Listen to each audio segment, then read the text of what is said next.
भारताचे एक सार्वभौम संपन्न समाजवादी धर्मनिरपेक्ष लोकशाही गणराज्य घडवण्याचा व त्याच्या सर्व नागरिकास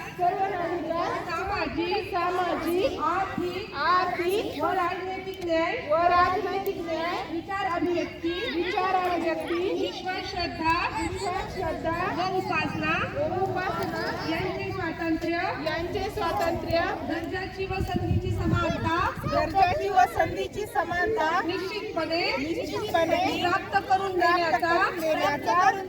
आणि त्या सर्वांमध्ये व्यक्तीची प्रतिष्ठा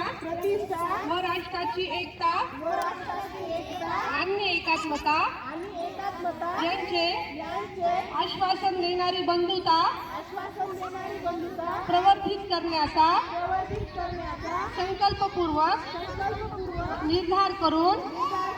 आमच्या संविधान सभेत आज दिनांक 26 नोव्हेंबर 1949 रोजी याद्वारे हे संविधान अंगीकृत आणि